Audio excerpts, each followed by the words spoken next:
श्री शिवाय नमस्तोभ्यम दोस्तों। शिव महापुराण कथा में बताया है कि यह उपाय जो आज हम बताने जा रहे इतना शक्तिशाली और प्रभावशाली है। इसे करने से आपके जीवन की सारी परेशानियां, चाहे वे आर्थिक तंगी की हो, नौकरी की हो या फिर व्यापार की हो, कोई भी गंभीर बीमारी हो, सब कुछ आपको हमेशा के लिए खत्म हो जाएगी। दोस्तों, इस वाले उपाय जिसको हम चंद्रोदय दीपक उपाय कहते हैं, इस उपाय को करने से आपको भगवान श्री हरि विष्णु शिव जी का आशीर्वाद आपके ऊपर पूरे साल बना रहेगा। आपके पास इतना धन आएगा कि आप धन को समेट नहीं पाओगे। बैसाख माह की पूर्णिमा तिथि यानी कि 12 मई 2025 को, जो कि सोमवार की रात को पड़ रही है। दोस्तों, यह तिथि और सोमवार का संयोग बहुत ही दुर्लभ और शुभ माना जाता है। गुरु जी ने कहा है कि अगर आप इस रात को सही मुहूर्त में सही विधि से यह वाला उपाय कर लेते हैं तो आपके जीवन का सबसे बड़ा दुख होगा ना, वो भी खत्म हो जाएगा। आपकी हर मनोकामना पूरी होगी, चाहे वह नौकरी के लिए हो, शादी नहीं हो पा रही है या फिर धन की प्राप्ति चाहते हो। दोस्तों, इस उपाय को करने से पहले हमारे चैनल को सब्सक्राइब कर ले, वीडियो को लाइक करें और कमेंट्स में हर हर महादेव ज़रूर लिखें, ताकि महादेव का आशीर्वाद आपको ज़रूर से मिल सके। आपके परिवार पर हमेशा ही महादेव की कृपा बनी रहे। चलिए बिना समय गंवाए हुए हम आज के इस चंद्रोदय दीपक के बारे में बात करने वाले। दोस्तों, सबसे पहले आपको ये समझाना जरूरी है कि बैसाख मास की पूर्णिमा तिथि जो सोमवार की रात को पड़ रही है, यह बहुत ही विशेष और पवित्र मानी जाती है।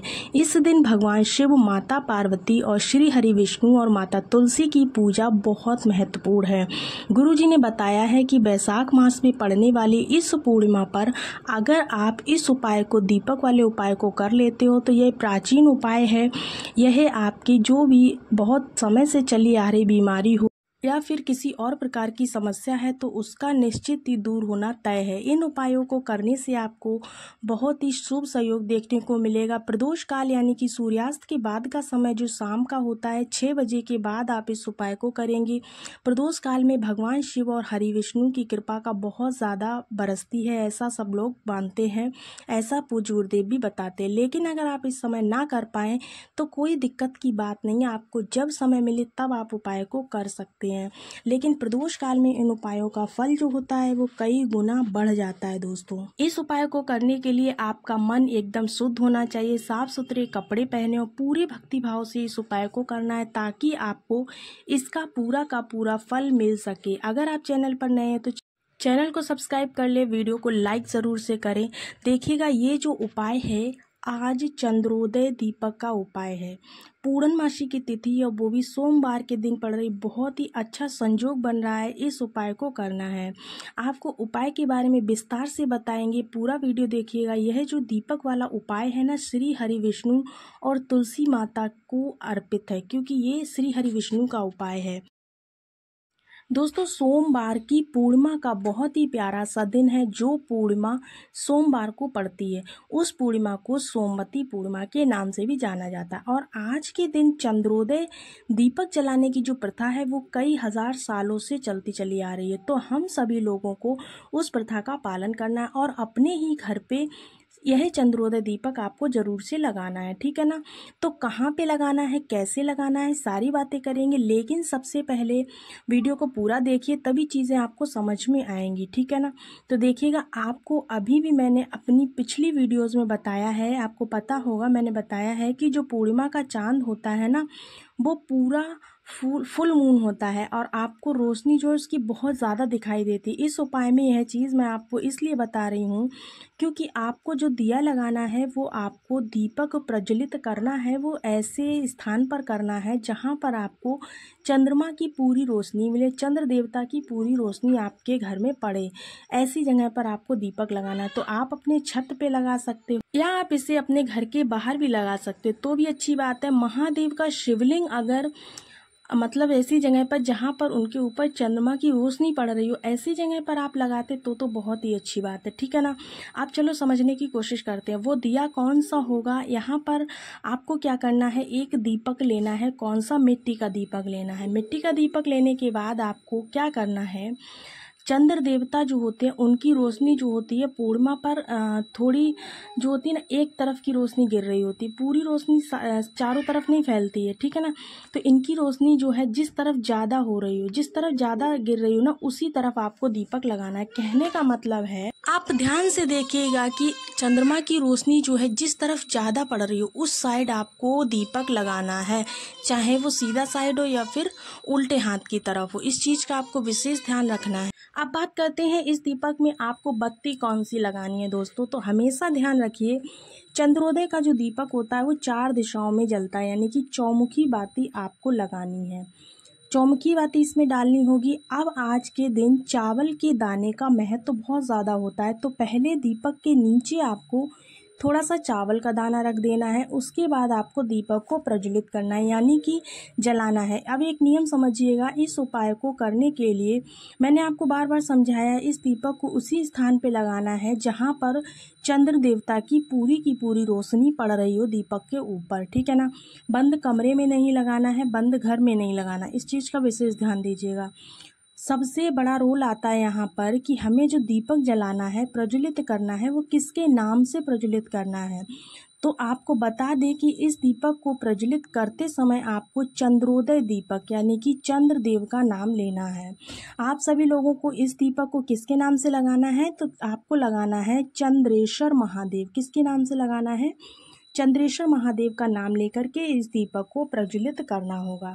एक चीज़ का विशेष ध्यान रखिएगा, इस दीपक की प्रत्येक बत्ती को आपको प्रज्वलित करना है, यानी कि 4 बत्तियां डाली हैं आपने, चारों को प्रज्वलित करना है। चौमुखी दीपक जलेगा, जिससे कि परिवार की उन्नति, तरक्की और अपने परिवार में बहुत अच्छे तरीके से सभी लोगों से मिलजुल कर रहेंगे आप। ये प्रार्थना आपको करनी है। साथ ही साथ दीपक के अंदर एक चुटकी जो चावल का दाना होगा वो डाल देना, बस इतना ही आपको करना है। इस उपाय को करना है आपको, अपने घर पे कर सकते हो, मंदिर में कर सकते हो, घर में आपकी सुख शांति समृद्धि रहेगी और महादेव की कृपा आपके घर और परिवार पे हमेशा ही बनी रहेगी।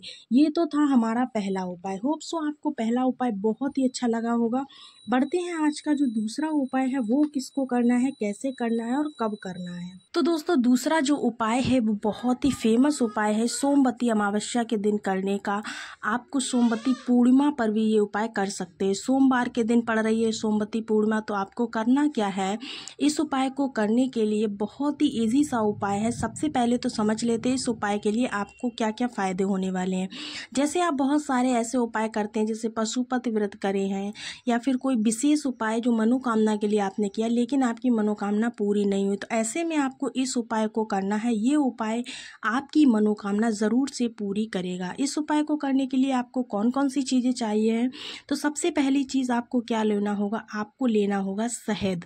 शहद कितना लेना होगा, तो आपको 1 चम्मच शहद लगभग लेना है।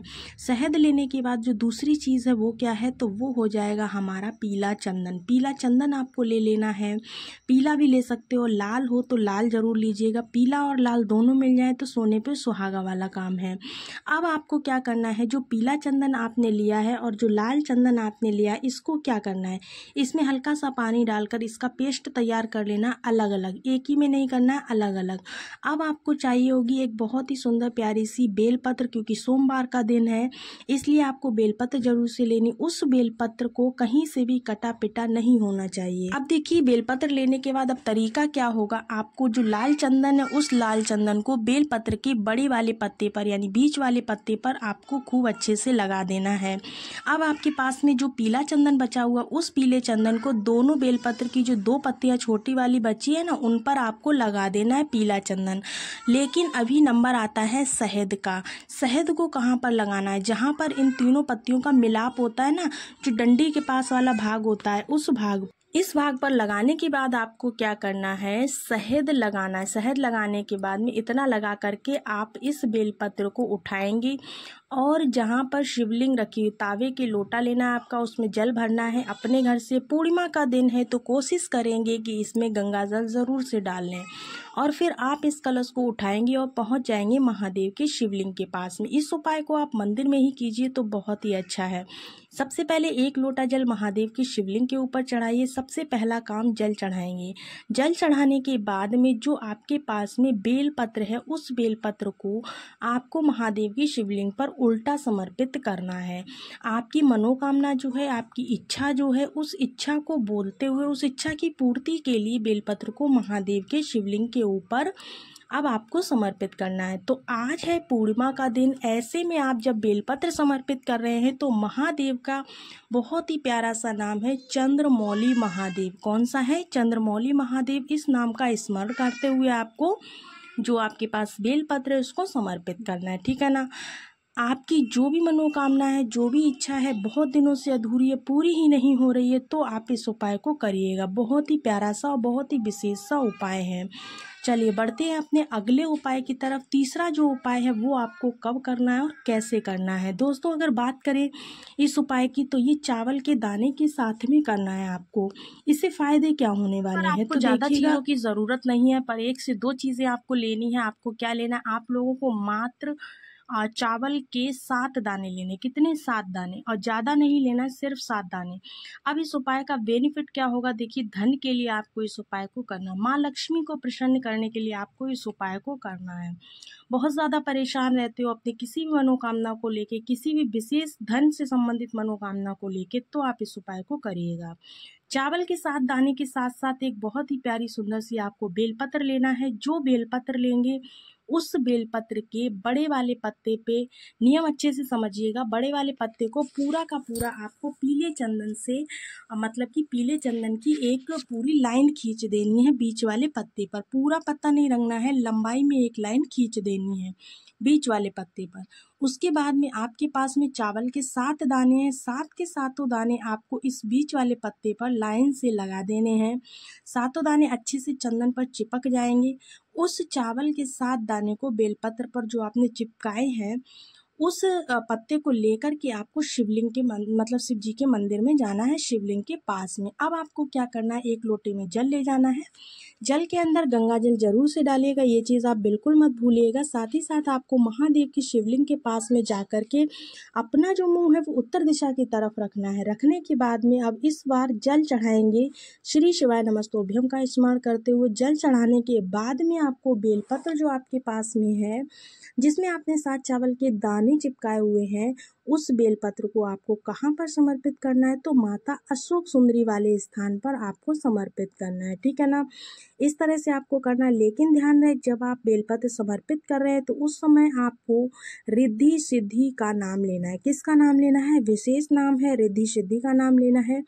अगर आप सोमवार की पूर्णिमा तिथि पर इस उपाय को कर लेते हैं, तीनों में से कोई भी उपाय करते हैं, तो आपके जीवन की जो भी समस्याएं हैं, जो भी दुविधा है, जो भी परेशानियां हैं, सारी की सारी दूर हो जाएंगी। बहुत ही विशेष है तीनों उपाय।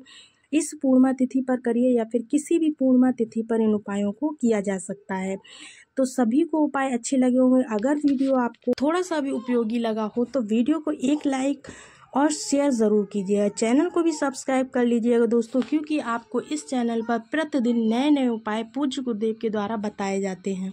बहुत ही प्यारे से उपायों को मैं बहुत अच्छे से समझाने की कोशिश करती हूँ। अगर आप लोगों को उपाय पसंद आते हैं तो कमेंट्स में हर हर महादेव ज़रूर लिखिएगा। आपकी जो भी समस्या हो, जो भी दुविधा हो, आप कमेंट्स में ज़रूर लिखिएगा। मैं उस पर भी कोशिश करूँगी कि पूज्य गुरुदेव के द्वारा बताया गया उपाय ज़रूर से बताऊँ। तो चलिए सभी को मिलते हैं अब एक नए वीडियो के साथ। तब तक के लिए सभी को राधे राधे, श्री शिवाय नमस्तोभ्यम।